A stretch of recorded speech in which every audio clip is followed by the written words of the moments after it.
Kamusta po kayo mga kaibigan at mga kapatid? Naway nasa mabuti po tayong kalagayan sa mga oras na ito. At bago po ang lahat, nais ko muna na pasalamatan natin ang kahanga-hanga, kamangha-mangha, kagilagilalas, kagulat-gulat, kagimbal-gimbal at akilakilabot na kapangyarihan. Walang iba kundi ang ating nag-iisang Diyos na buhay, ang bugtong at buhay na Diyos, Panginoon Jesucristo, na pinakamakapangyarihan sa lahat. Kung tayo po ay nanonood sa mga oras na ito, naway tapusin po natin sapagkat ito po ay napakahalaga. Ito po ay magsisilbing gabay, kaligtasan pa rin naman ho ng ating kaluluwa pagdating ho ng takdang panahon. Ang mensahe na mapakinggan natin sa mga oras na ito ay tungkol sa mahigpit na ipinagbabawal ang pagsimba sa mga imahen, ribulto o mga Diyos-Diyosan. Kaya pakinggan ho natin ang sinasabi sa banal na kasulatan kung bakit nga ba mahigpit na ipinagbabawal ng ating bugtong at buhay na Diyos, Panginoon Jesucristo, na pinakamakapangyarihan sa lahat, ang pagsimba sa mga imahen, sa mga ribulto, mga Diyos-Diyosan na yan. Dito ho, sa aklat ng Exodo 20, 4 po hanggang 5, pakinggan natin ang sinasabi sa banal na kasulatan. Sabi niya dito, huwag kayong magkakaroon ng Diyos-Diyosan o kaya larawan o ribulto ng anumang nilalang na nasa impapawid, nasa lupa o nasa tubig. Huwag kayong yuyukod o maglilingkod sa alinman sa mga Diyos-Diyosang iyan, sapagkat akong si Yahweh ay mapanibughuin. Parurusahan ko ang lahat ng ayaw sa akin, pati ang kanilang mga anak hanggang sa ikaapat na salinlahi.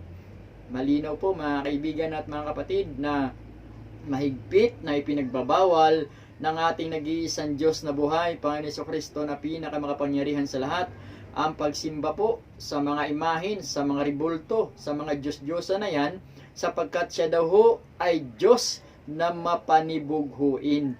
Malinaw po mga kaibigan at mga kapatid, ayaw niya na magkaroon pa ng Diyos liban sa Kanya dahil siya ang pinakamakapangyarihan sa lahat, ang hari ng mga hari, Panginoon na pinakamakapangyarihan sa lahat.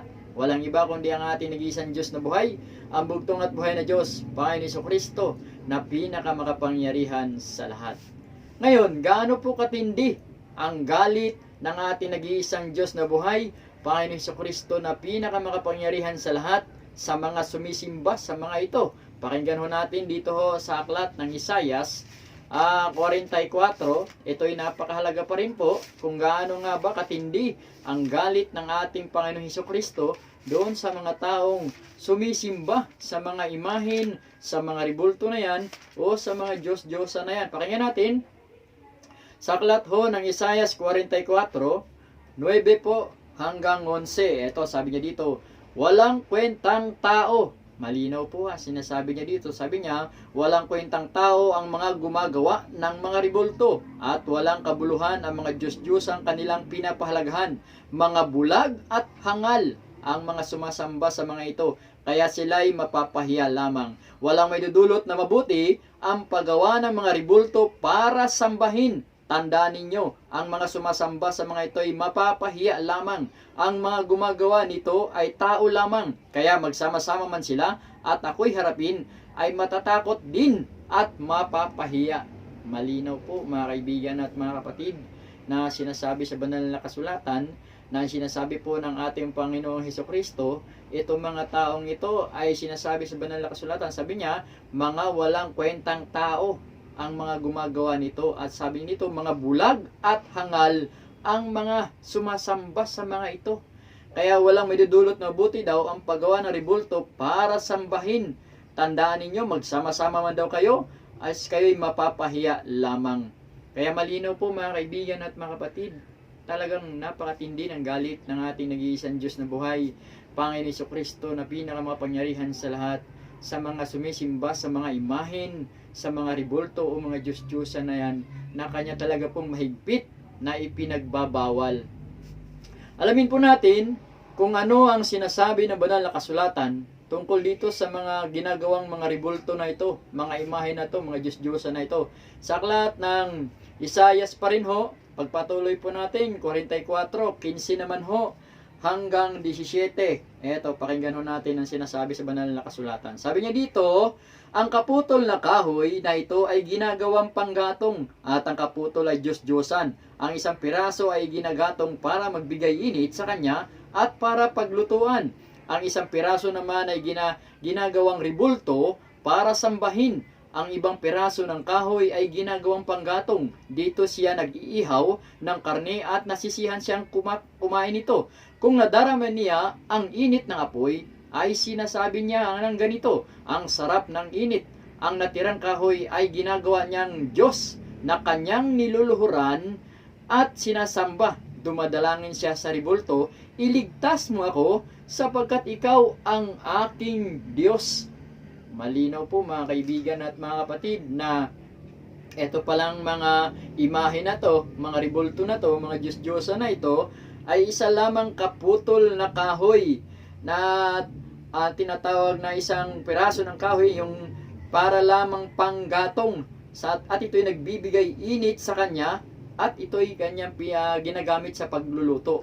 Kaya malinaw po mga kaibigan at mga kapatid na yung tinatawag natin na yung kapiraso ng kahoy na yan ay ginagamit sa tinatawag na panggatong sa kung siya ay nag-iihaw ng karne at nasisihan siya dito, at sinasabi niya naman dito sa kaputol na kahoy, doon sa kahoy na kaputol doon sa kanyang pinanggatong, ang sinasabi niya po dito ay ang natirang kahoy ay ginagawa nga niyang Diyos na kanyang niluluhuran at sinasamba. Dumadalangin siya sa ribulto, iligtas mo ako sapagkat ikaw ang aking Diyos.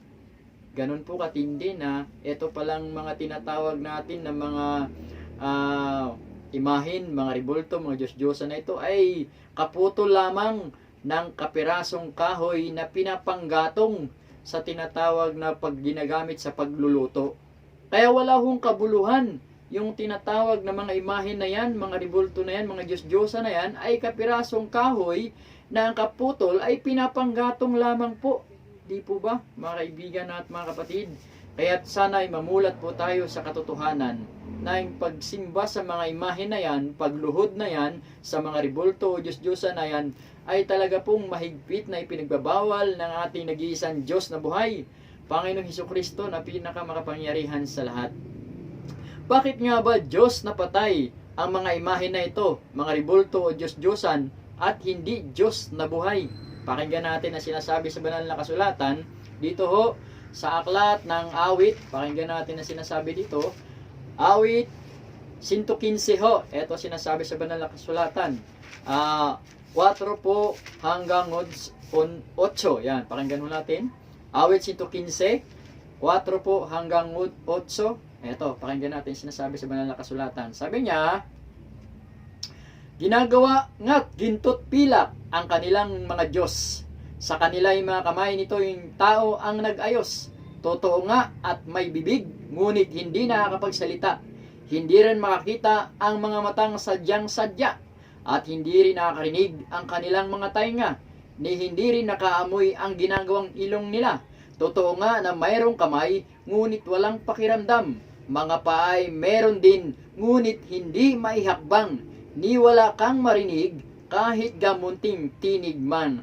Ang gumagawa sa kanila, pati ang nagtiwala, sana ay makatulad din ng gayong Diyos na ginawa. Ayun po, malinaw po mga kaibigan at mga kapatid, na bakit masasabi natin na ito po ay Diyos na patay at hindi ho yung Diyos na buhay na ating panaglilingkuran, ang ating nag-iisang Diyos na buhay, Panginoon Hesukristo na pinakamakapangyarihan sa lahat, sapagkat meron nga naman daw hong bibig, hindi naman ho nakakapagsalita. Meron hong tainga, hindi naman ho nakakarinig. Merong mata na sadyang-sadya, hindi naman daw nakakakita. Merong mga kamay na hindi naman daw may galaw. Merong mga paa na hindi maihakbang. Yan ho ang masasabi ng banal na kasulatan patungkol ho dyan sa tinatawag natin ng mga imahen, mga ribulto o Diyos-Diyosan. Kaya yan po ay Diyos na patay. Wala hong magagawa. Kaya't napakalinaw po mga kaibigan at mga kapatid na talagang ito po ay talagang hindi itinuturo ng banal na kasulatan na simbahin o magsimba po dito sa mga imahen na ito, mga ribulto o mga Diyos-Diyosan. Pakinggan pa rin ho natin, dito pa rin ho sa aklat ng Jeremias, pakinggan pa rin ho natin na sinasabi sa banal na kasulatan patungkol po dito. Sa aklat ng Jeremias 10, 3 po hanggang 5, Eto, napakahalaga pa rin ho nito. Jeremias 10:3 po hanggang 5. Sabi niya dito, ang dinidiyos nila ay di maasahan. Malinaw po ha, sabi niya dito, isang punong kahoy na pinutol sa gubat, nililok ng mga dalubhasang kamay at pinalamutihan ng ginto at pilak, minartilyo at pinakuan upang hindi mabuwal. Ang mga dinidiyos nila'y animo panakot ng ibon sa gitna ng bukid at hindi rin nakakapagsalita. Pinapasan pa sila sa balikat pagkat hindi nakakalakad. Huwag kayong matakot sa kanila sapagkat di sila makakagawa ng masama at wala ring maibibigay na mabuti. Malinaw po mga kaibigan at mga kapatid na sinasabi sa banal na kasulatan na yung pagsimba sa mga imahen o rebulto Diyos-Diyosan na ito ay hindi ho talaga mabuti sapagkat ito ho ay isang punong kahoy na pinutulang daho sa gubat, nililok ng mga dalubhasang kamay, pinalamutian ng ginto at pilak, ang minartilyo pinakuan upang hindi daho mabuwal. At sinasabi pa sa banal na kasulatan, sabi niya, huwag kayong matakot sa kanila sapagkat di sila makagawa ng masama at wala rin namang maibibigay na mabuti. Malinaw po mga kaibigan at mga kapatid na ito po ay na masasabi natin na Diyos na patay. Wala hong magagawa. Walang magagawa na masama, wala ring maibibigay na mabuti. Maaari pa maibubulid sa naglalagablab na sopre ang ating tinatawag na kaluluwa pagdating ho ng takdang panahon kung tayo ay patuloy sa pagsimba sa mga imahe na ito, sa mga rebulto o Diyos-Diyosan na ito. Ngayon, pakinggan natin, ang mga Diyos-Diyosan ba'y makapagliligtas sa mga taong sumasamba sa mga ito? Pakinggan natin kung ito nga ba'y makakapagligtas sa kanila. Dito ho sa aklat ng Isaias 57, pakinggan ho natin ang sinasabi sa banal na kasulatan. Napakahalaga pa rin ho nito. Isaiah 57, 12 po hanggang 13. Ito, sabi niya dito, akala mo'y tama ang iyong ginagawa. Ibubunyag ko ang masamang asal mong yan. At tingnan ko lamang kung matutulungan ka ng mga idolo mong iyan. Yan, malinaw po ha. Sabi niya, ang mga Diyos-Diyosang tinatawag mo'y di makakatulong, di ka ililigtas kahit ka managhoy. Ang mga Diyos mo'y mapapadpad lamang kung hangi sumimoy. Sa bugso ng hangin, sila'y itataboy. Subalit, ang taong sa akin itiwala at laging umasa, ang banal na bundok at ang lupang ito'y mamanahin niya. Malinaw po mga kaibigan at mga kapatid na talagang masasabi ho natin na hindi daw ho talaga makakatulong sa tao. Hindi makakapagligtas sa kanila ang ganitong mga imahen, mga rebulto, mga Diyos-Diyosan, sapagkat sinasabi niya dito, ang mga Diyos-Diyosang tinatawag mo di makatulong sa iyo kahit na ikaw ay managhoy, umiyak ka dyan, manangis ka yan.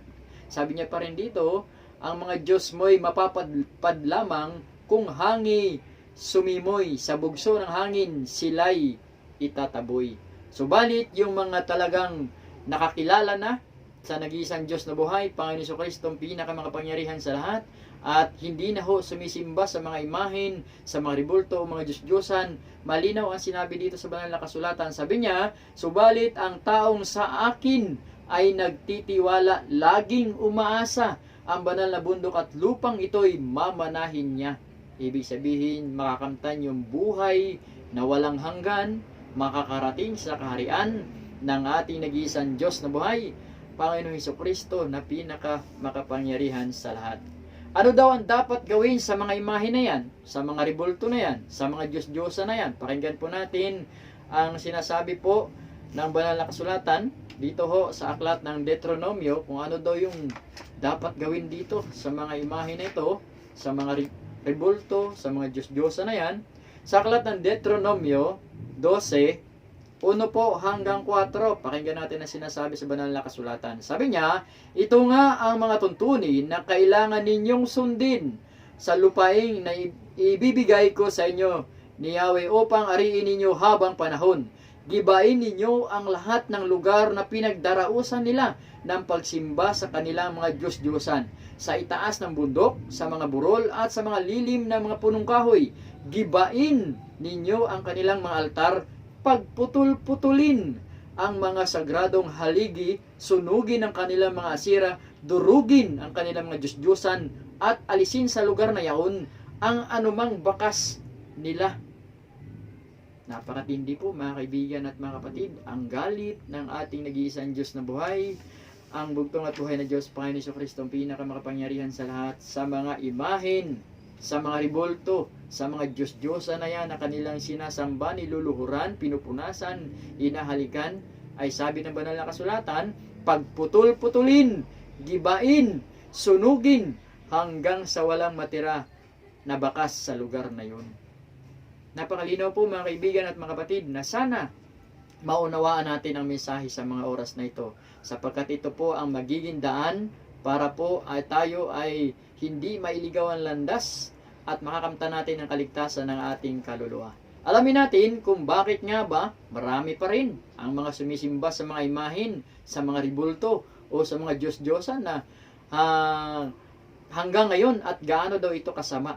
Pakinggan natin pa rin dito ho sa aklat ng Isaias pa rin, 44 pa rin ho, pakinggan natin na sinasabi sa banal na kasulatan. Bakit nga ba marami pa rin hanggang ngayon ang sumisimba sa mga ito, talagang naglumuluhod sa ganitong mga imahin, sa mga ribulto at Diyos-Diyosan. Pakinggan natin na sinasabi dito ho sa aklat ng Isaias, at ito'y napakahalaga pa rin ho sa mga oras na ito, ang mensahe pong ito. Sabi niya dito, Isaias 44, 18 po hanggang 20. Ito, Isaias 44, 18 po hanggang 20. Ito, sabi niya dito, ang mga taong iyon ay mga mangmang. Napakalinaw po ang sabi ng banal na kasulatan. Sabi niya dito, ang mga taong iyon ay mga mangmang at di inunawa ang ginagawa nila. Tinakpan nila ang kanilang mata at sinarhan ang isipan sa katotohanan. Hindi na nila naisip na ang kaputol ng ginawa nilang ribulto ay ginamit sa pagluto sa tinapay na karning kanilang kinain. Hindi naman lamang nila itinanong sa kanilang sarili kung hindi kaya karumal-dumal ang sumamba sa isang pirasong kahoy. Ang mga gumagawa nito ay parang kumakain ng abo. Lubusan na siyang naligaw ng kanyang maling paniniwala at mahirap nang ituwid, at hindi siya papayag na ang ribultong hawak niya ay hindi Diyos. Malinaw po mga kaibigan at mga kapatid kung bakit hanggang ngayon ay marami pa rin hong sumisimba sa mga imahe na ito, sa mga ribulto na ito, mga Diyos-Diyosa na ito, dahil sinasabi sa banal na kasulatan, tinakpan nila ang kanilang mata at sinarhan ang isipan sa katotohanan. Hindi man lamang daw nila inisip na ang kanilang ginagawang ito'y karumal-dumal. Napakatindi po ng salitang ito, yung sinasabing karumal-dumal, talagang napakabigat na salita po mga kaibigan at mga kapatid, na sana po ay wag na ho tayong sumimba sa mga imahin, sa mga ribulto, sa mga Diyos-Diyosa na yan. Darating ang panahon na ikakapahamak po ng ating kaluluwa ang ganitong ginagawa po natin. Ngayon, ano ang sinasabi ng banal na kasulatan sa mga taong hindi sumisimba sa mga imahe na ito, sa mga ribulto na to, sa mga Diyos-Diyosa na ito? Pakinggan natin dito ho sa aklat ng awit naman ho, 40. Ito, pakinggan ho natin ang sinasabi sa banal na kasulatan. Sa aklat ng awit 40 po, ito, sabi niya dito, 4 po. Ito, sabi niya, mapalad ang taong may tiwala sa Diyos at sa Diyos-Diyosang hindi dumudulog at hindi sumasama sa mga nananambahan, sa mga nagkalat na mga Diyos-Diyosan. Ayun, napakalinaw po. Malinaw na sinasabi dito, yung mga tao daw na hindi sumasama sa mga prosesyon, sa mga nagkalat na mga Diyos-Diyosan na yan, may imahe na yan, ribulto na yan, sabi dito, mapalad daw ang mga taong iyon. Ang ibig sabihin nito ay mapapabilang sa kaharian ng ating nag-iisang Diyos na buhay, Panginoon Jesucristo na pinakamakapangyarihan sa lahat, ang mga humihiwalay na po dito sa mga pagsimba sa mga imahe nito, sa mga Diyos-Diyosan na ito, sapagkat ito'y talagang napakatindi at talagang mahigpit na ipinagbabawal ng ating nag-iisang Diyos na buhay, ang bugtong at buhay na Diyos, Panginoon Jesucristo na pinakamakapangyarihan sa lahat. Mga kaibigan at mga kapatid, naway mamulat po tayo sa katotohanan. Naway mabuksan ang ating isipan, ang ating puso, sa pamagitan po ng banal na Espiritu sa mga oras na ito. Naway maunawaan natin na napakahalaga po na sundin natin ang ganitong turo ng ating nag-iisang Diyos na buhay, Panginoon Jesucristo na pinakamakapangyarihan sa lahat. Dahil kung tayo ay patuloy sa ganitong masamang gawain, sa ganitong maling paniniwala, maling pagsimba sa mga imahe na ito, sa mga ribulto na ito, sa mga Diyos-Diyosan na ito, abay, darating ang panahon na mapapahamak po ang ating kaluluwa. Pakinggan natin ano ang magiging kahinatnan ng mga taong hindi nagbabago ng kanilang maling paniniwala at patuloy pa rin sila sa pagsimba sa mga imahen o mga ribulto na yan, mga Diyos-Diyosan hanggang sa kanila pong kamatayan. Pakinggan natin dito ho sa Pahayag 21:8. Ito, pakinggan ho natin na sinasabi sa banal na kasulatan. At ito'y napakahalaga ho na talagang sana ay magkaroon po tayo ng takot na sundin natin ang aral na ito. Sabi nga dito sa Pahayag 21:8 po, sabi niya dito, subalit malagim. Yan, nakakatakot po mga kaibigan at mga kapatid. Sabi niya dito, subalit malagim ang kasapitan ng mga duwag, mga taksil, nagpasasa sa kasuklam-suklam na kalayan, mga walay tao, mga nakikiapid, mga mangkukulam, mga sumasamba sa Diyos-Diyosan at lahat ng sinungaling. Sila'y ibubulid sa lawa na naglalagablab na asopre. Ito yung pangalawang kamatayan.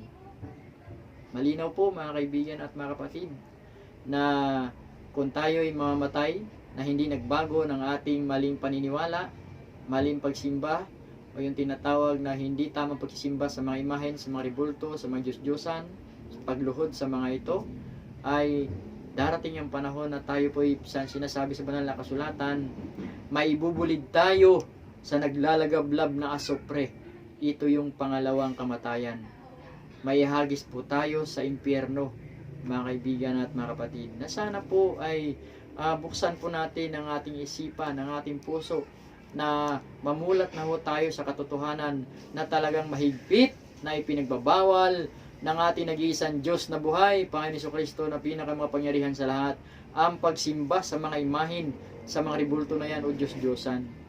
Dahil sino nga lang ba ang dapat nating sampalatayanan? Sino nga ba ang dapat nating kilalanin? Pakinggan ho natin dito ho sa aklat ng Juan 3:16 na lagi ho nating napapakinggan ang talatang ito. Sabi niya dito, Juan 3:16, sabi niya diyan, gayon na lamang ang pag-ibig ng Diyos sa sanlibutan, kaya binigay niya ang kanyang bugtong na anak upang sino man ang sumampalataya sa kanya hindi mapapahamak, kundi magkaroon ng buhay na walang hanggan. Walang iba po kundi ang ating nag-iisang Diyos na buhay, ang bugtong at buhay na Diyos, Panginoon Jesucristo, ang pinakamakapangyarihan sa lahat. Alam mo po ang gagawin po natin, hindi na ho tayo luluhod sa mga imahe na yan, sa mga ribulto, Diyos-Diyosan na yan. Direkta na lang po kagad sa taas. Pipikit po tayo, tatawagin ang kanyang dakilang pangalan. Yun ho ang tamang pagtawag, tamang pagsimba po sa kanya.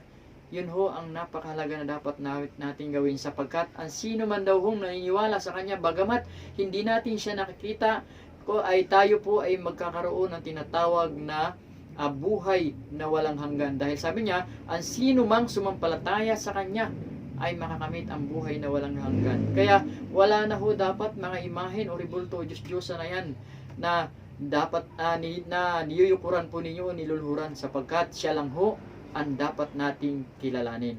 Sabi pa rin ho dito, gaano nga katotoo na siya talaga ang nag-iisang Diyos na buhay, ang ating nag-iisang Diyos na buhay, Panginoon Jesucristo, na pinakamakapangyarihan sa lahat, na siya lang ang dapat nating paglingkuran, dakilain ang kanyang dakilang pangalan. Pakinggan natin dito ho sa Mateo 16. Ito pa rin ho ang sinasabi sa banal na kasulatan, 14 po hanggang 17. Sabi niya ho dito, eto, pakinggan ho natin, at ito ay napakahalaga pa rin ho sa aklat ng Mateo 16, 14 hanggang 17. Ito sabi niya ho dito, Eto, pakinggan ho natin. Sabi niya ho dito, nang dumating si Jesus sa lupain ng Caesarea ng Filipos, tinanong niya ang kanyang mga alagad, sino raw ang anak ng tao ayon sa mga tao? At sumagot sila, ang sabi po ng ilan ay si Juan Bautista kayo. Sabi naman ng iba, si Elias kayo. At may nagsabi pang si Jeremias kayo. O isa sa mga propeta. Kayo naman, ano ang sabi ninyo sa sino ako? Tanong niya sa kanila. Sumagot si Simon Pedro, kayo po ang Kristo, ang anak ng Diyos na buhay. Sinabi sa kanya ni Jesus, mapalad ka Simon na anak ni Jonas, sapagkat ang katotohanan ito'y hindi inihayag sa iyo ng sino mang tao, kundi ang aking amang nasa langit. Malinaw po mga kaibigan at mga kapatid, na ang tanging nag-iisang Diyos na buhay, ang Panginoong Jesucristo na pinakamakapangyarihan sa lahat, siya lang ho ang nag-iisang Diyos na buhay na dapat nating paglingkuran at dakilain ang kanyang dakilang pangalan. Sa Kanya ho makakamtan natin yung kaligtasan ng ating kaluluwa. Walang iba kundi ang bugtong at buhay na Diyos, Panginoong Hesukristo na pinakamakapangyarihan sa lahat. Pakinggan ho natin, narito ang isang tunay na nangyari sa lumang tipan na kapag ikaw ay naglilingkod sa Diyos na buhay.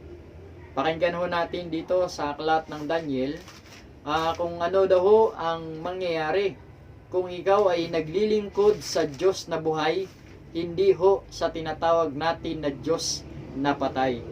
Dito ho sa aklat ng Daniel 3, 1 po hanggang 30. Pakinggan po natin ito sapagkat ito ay napakahalaga po. Sabi niya ho dito, si Haring Nebuchadnezzar ay nagpagawa ng ribultong ginto, 70 talampakan ng taas at 9 naman ang lapad. Nang mayari, ipinatayo niya ito sa kapatagan ng Dora ng Babylonia. Pagkatapos, ipinatawag niya ang mga gobernador, katulong komisyador, ingat yaman, hukom at iba pang pinunong bayan para sa pagtalaga sa nasabing ribulto.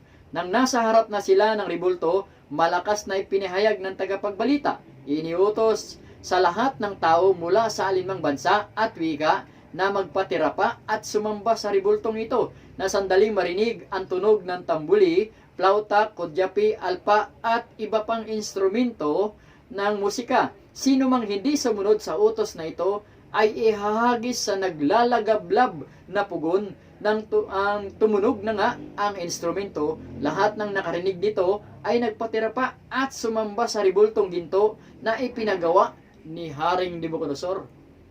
Isipin nyo na lang po, yung haring yun, si Haring Nebuchadnezzar ay nagpagawa ng isang napakalaking ribulto. At sinabi niya doon sa kanyang utos na sandaling tumunog daw yung mga instrumento na yon, ang lahat daw ho ay magpapatira pa. At dahil kung hindi, sila daw ho ay ihahagis sa naglalagablab na pugon.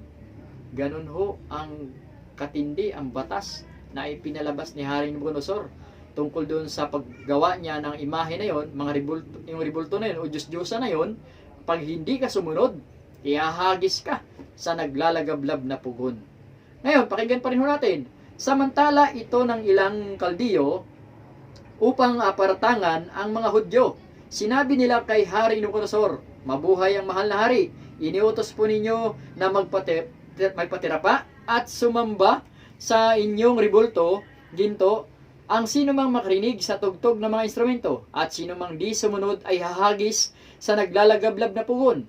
Hindi po sumunod sa utos ninyo sina Sadrak, Misak at Abednego, ang inilagay ninyong mga tagapamahala sa Babylonia. Hindi po sila nagpatira pa at sumamba sa ipinagawa ninyong ribulto. Isipin nyo mga kaibigan at mga kapatid, doon sa lahat na nasakupan ni Haring Nebuchadnezzar na yon, ay meron palang 3 na hindi sumamba doon sa imahe na yon, sa ribulto Diyos-Diyosa na yon, sapagkat alam nila na Diyos, yun ay Diyos na patay, sapagkat ang kanilang pinaglilingkuran ay Diyos na buhay, ang ating bugtong at buhay na Diyos, Panginoon Jesucristo na pinakamakapangyarihan sa lahat. Kaya, etong si Haring Nebuchadnezzar ay talagang nagkaroon ng matinding galit. Pakinggan ho natin. Sabi ho dito, nagalit si Haring Nebuchadnezzar nang marinig ito. Ipinatawag niya sina Sadrak, Misak at Abednego. Sadrak, Misak at Abednego. Totoo bang hindi kayo sumamba sa rebultong ipinagawa ko? Tanong ng hari. Iniutos ko sa inyong sumamba kayo sa pinagawa kong rebulto. Sa sandaling marinig ninyo ang tunog ng mga instrumento. At kung hindi, ihahagis ko kayo sa naglalagablab na pugon. Tingnan ko lang kung may Diyos na makapagliligtas sa inyo. Sinabi ni na Sadrak, Misak at Abednego, mahal na hari, wala po kaming tutol sa inyo tungkol sa bagay na ito. Gawin ninyo kung iyan ang gusto ninyo. Ang Diyos na aming pinaglilingkuran ang magliligtas sa amin sa pugong iyon at sa inyong inyong kapangyarihan. At kung hindi man niya gawin to, hindi pa rin kami sasamba sa rebultong ipinagawa ninyo.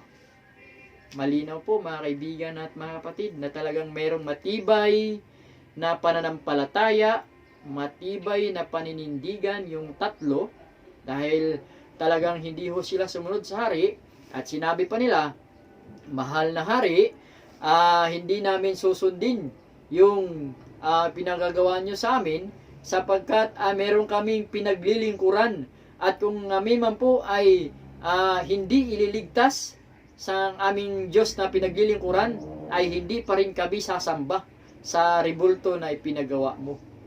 Ganun ho, katindi ang pananampalataya ng tatlo pong yon.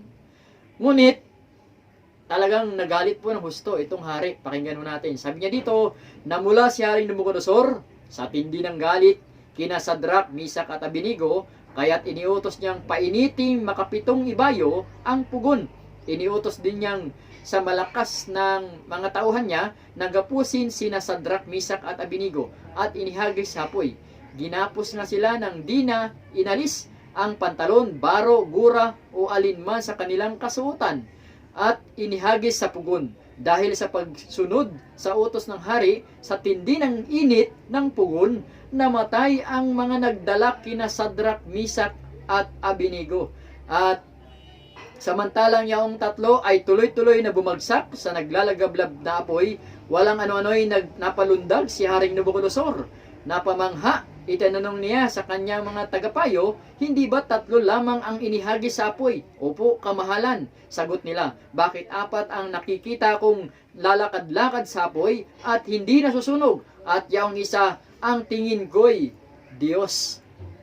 Malinaw po mga kaibigan at mga kapatid na ipinamalas ang kapangyarihan ng ating nag-iisang Diyos na buhay, Panginoon Jesucristong pinakamakapangyarihan sa lahat, doon po sa tatlo na yun. At tinulungan sila ng anghel na sinasabi ng ni Haring Nabucodonosor na tingin daw niya ay Diyos din daw po.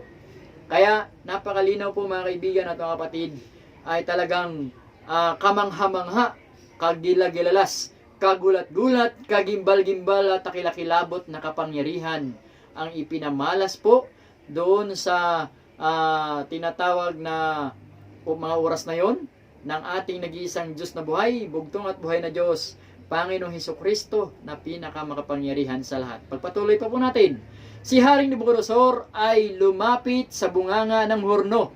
Sinabi niya, halik kayo rito sa Sadrak, Misak at Abednego, sa mga lingkod ng kataas-taasang Diyos. Lumapit ang tatlo. Paglabas nila sa pugon, ang mga gobernador, katulong ang mga tagapayo ay lumapit sa kanila. Tiningnan silang mabuti, ngunit wala man lamang makitang bakas ng likha ng apoy sa katawan ng tatlo. Hindi nasunog kahit bahagya ang kanilang buhok, hindi man naano ang kanilang kasuotan, ni hindi sila nag-amoy usok. Dahil dito, sinabi ng hari, purihin ang Diyos ni Sadrak, Misak at Abednego. Nagsugo siya ng anghel upang ganap na manalig sa kanya. Malinaw po mga kaibigan at mga kapatid, isipin mo, pinuri pa ng hari ang pinaglilingkuran ng tatlo kaysa doon sa ginawa niyang rebulto, imahe na o Diyos-Diyosan, sapagkat doon niya natuklasan na yung pala ang ginawa niya ay Diyos na patay pala yun, hindi Diyos na buhay, dahil yung pinaglingkuran nila ni Sadrak, Misak at Abednego, yun ang tunay na Diyos na buhay, ang bugtong at buhay na Diyos, Panginoong Hesukristo na pinakamakapangyarihan sa lahat. Kaya napakalinaw po mga kaibigan at mga kapatid na sana po ay mamulat na tayo sa katotohanan na yung pagsimba sa mga imahin, sa mga rebulto na yan, sa mga Diyos-Diyosa na yan, ay talagang ikakapahamak po ng ating kaluluwa pagdating ho ng takdang panahon.